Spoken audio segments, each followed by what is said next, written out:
Hello everybody, Michael the Librarian of Magic, finding and cataloging the magical and pointing you to it. I'm back again with another video in the Clone Wars Final Season series, this time highlighting episode 2 of the final season called A Distant Echo.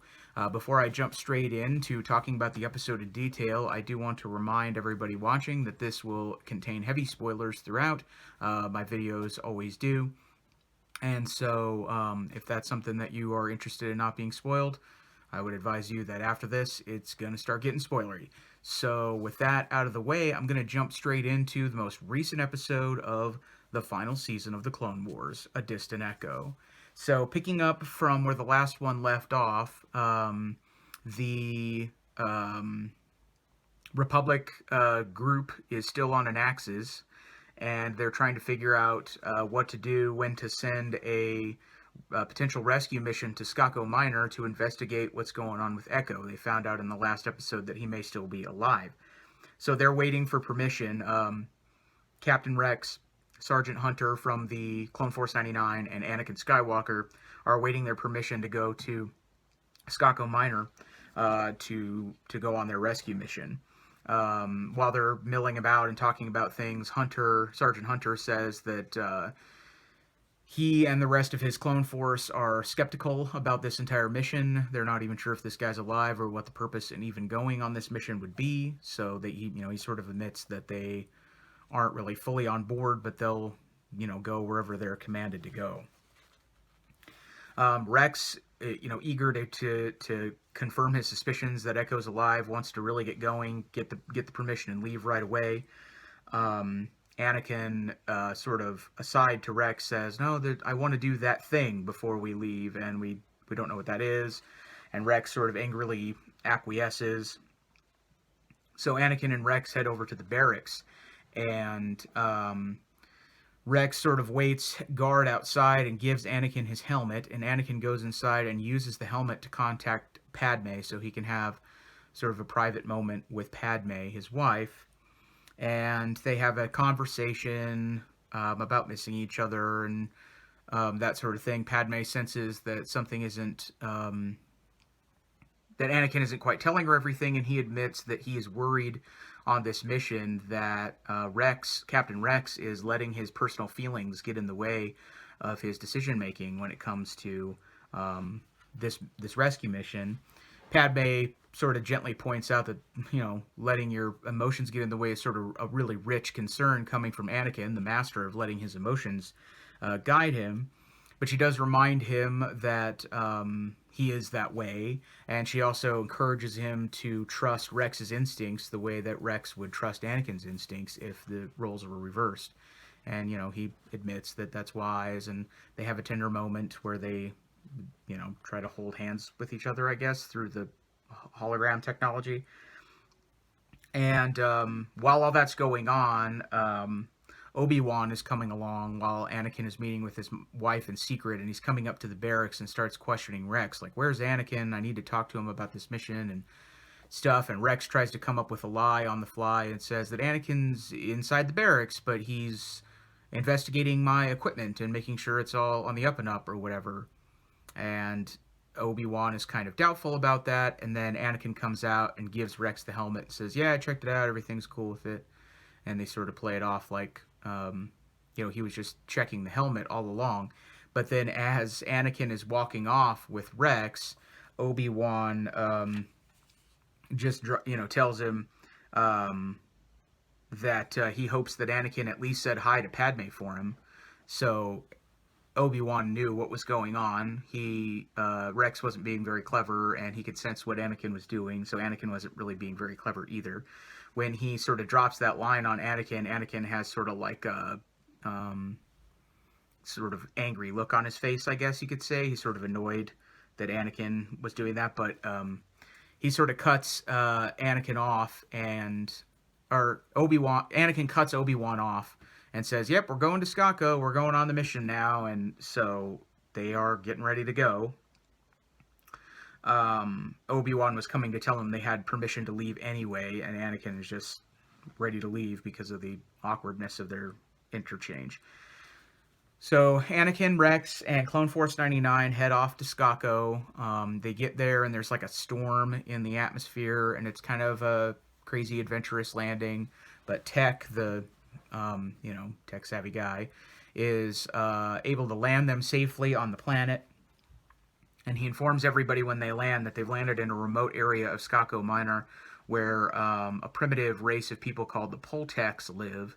And the Poltecs are like I said, they're primitive and they sort of worship these large reptilian flying creatures called Kiridax that they can fly on. And while they're sort of discussing all of this stuff in the ship, the Havoc Marauder, it gets attacked by a Kiridak on the outside, and the Kiridak is being ridden by a Poltec rider. And when they go out to confront the Kiridak and rider, the Kiridak snatches Anakin and starts to fly away with him. They sort of like are kidnapping him. And Crosshair, the sniper guy, is able to fire off a grappling gun around the leg of the Kiridak, and Hunter is grabbing the other end of it, and they're trying to, keep it there so that Anakin doesn't get taken away. And there's a skirmish that ensues, and Hunter gets knocked back, and he loses his rifle in the process, and the Kiridak flies away. So they have to, the Clone Force with Rex have to track the Kiridak and Ryder to the nearest village to try to rescue Anakin.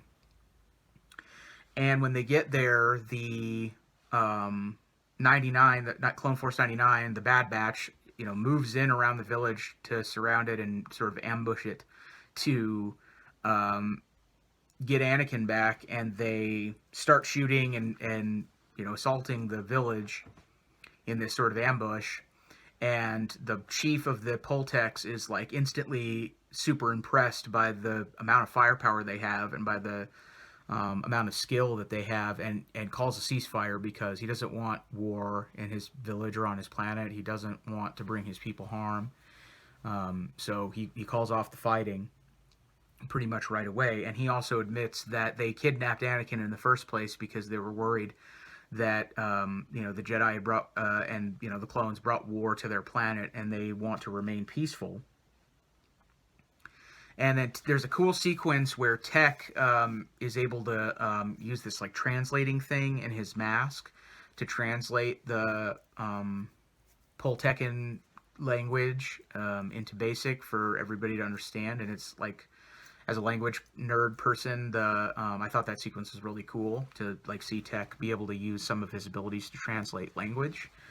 And they communicate with them and basically explain that the Separatists have brought war to their planet with Wat Tambor, who's he's a guy on Skako. He's a Skakoan who is the foreman of something called the Techno Union, which is like a economic tech group there on the planet, and he basically has pledged the Techno Union's resources to the Separatists in exchange for a spot on the Separatist Council. But also, the Techno Union has, because they're only like giving resources and they're not actually fighting in the war per se, they have some level of neutrality in the Clone War conflict. But the Anakin and the clones point out to the Poltecs that these are the guys who have brought problems to this planet because they've invited in the Separatists. And they also explain to them that they're looking for Echo, their comrade, and that he may be holed up with Wat Tambor or whatever. And the Poltecs agree. They think they know where to take him, so they lead the clone group and Anakin to the edge of Tambor City called Perkol. And they tell him, we can't go any further with you, but this is where you need to go to. Then there's a cutscene where Admiral Trench contacts Wat Tambor, and tells him the Republic was able to infiltrate our signals and everything, and they're sending a force on their way, so you should prepare a plan to repel them in case they show up. And Wat Tambor says, tries to plead with Trench and says, well, we have neutrality, so it doesn't really matter. And Trench convinces him, no, this Republic force isn't going to care about your neutrality. They're going to come and attack you, so you need to get yourself ready. So he kind of like lies to him in a sense, but basically convinces him to gear up.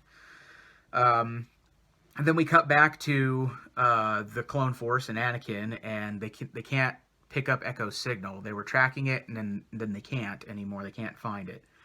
Sergeant Hunter thinks that they're headed into a trap, and says as much because the signal keeps going in and out, and it just seems weird. Crosshair, the sniper, basically insults Echo, saying that he thinks this whole mission is a boondoggle anyway, and that it's pointless, and that enrages Rex, who kind of goes after Crosshair and attacks him, and they have a little bit of a scuffle, and Anakin breaks it up and diffuses the situation and tells the Clone Force to move on ahead without them for a minute so he can talk to Rex and calm him down, and he does. And that's when he sort of has a heart-to-heart with Rex and explains to him that he needs to prepare himself for the possibility that Echo might not be alive. And Rex insists that he is, but he does admit to Anakin that he understands basically where he's coming from, and that if Echo happens to be dead, then Rex will be the one to handle it and deal with it. And that, it sort of reinforces the theme from earlier when Anakin was talking with Padme, that Anakin just needs to trust Rex's instincts in this situation, and that Rex is, feeling emotional about it, but also he is being rational as well, and Anakin was just sort of checking in on that.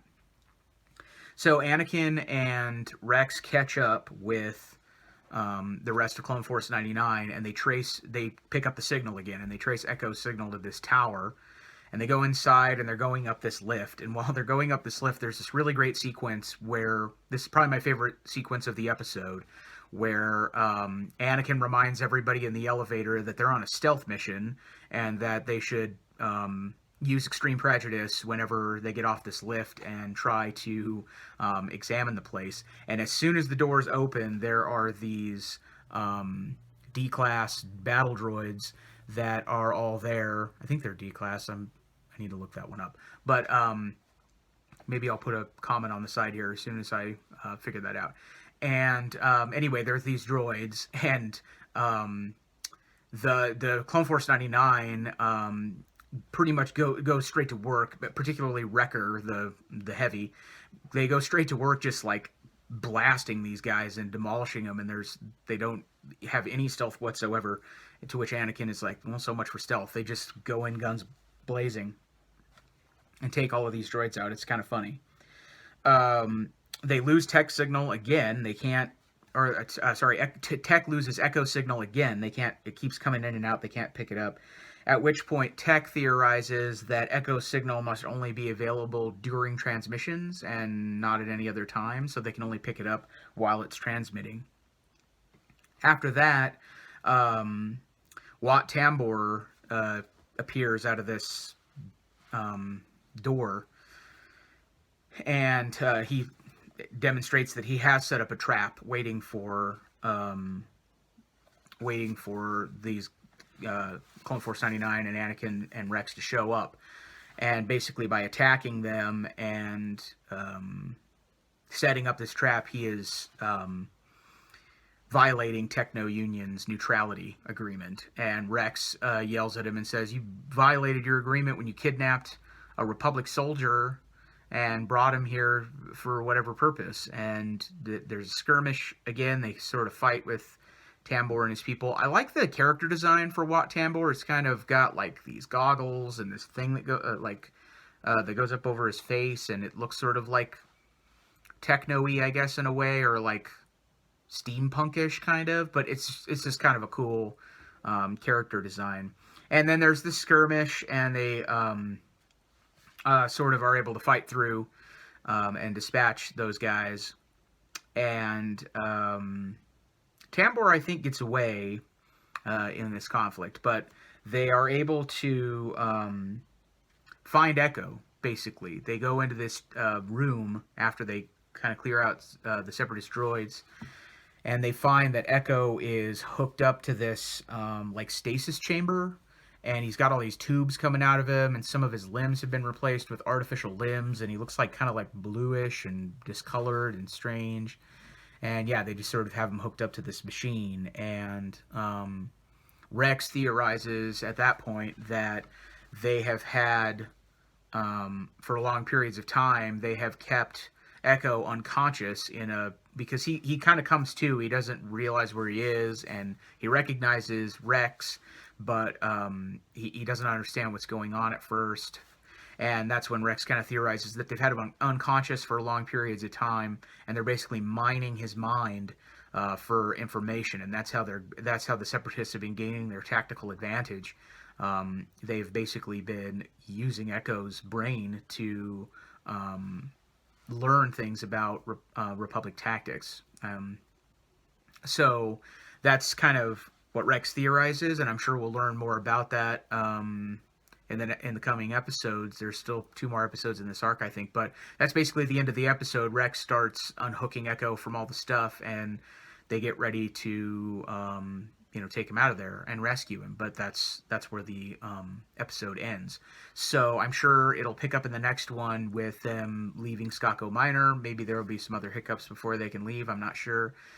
I haven't watched all the rest of the animatics all the way through. I've only watched the animatic for the first episode, The Bad Batch. I haven't watched the other 3, so I don't know what's coming with these episodes. But those have been available, and many people have watched them already, so some people do. But I personally don't, at least with the next coming 2. So, yeah, it'll be interesting to see where it heads. This was a cool episode. There were some cool scenes. I liked seeing the Clone Force 99 in action. Some of the better stuff in this episode was the stuff that was great about the last episode too. The way that those when the Clone Force 99 is working all together and they're sort of executing all of their various strengths in tandem, the way that those scenes are sort of storyboarded and executed is really cinematic and really brilliant. It's as if they've thought through how would you actually block these shots if you were shooting this in a live action situation as opposed to just animating it. And so it has this sort of live action cinematic vibe to it, and it comes off really cool. The action sequences with this particular group, this particular Clone Force, are really interesting to watch.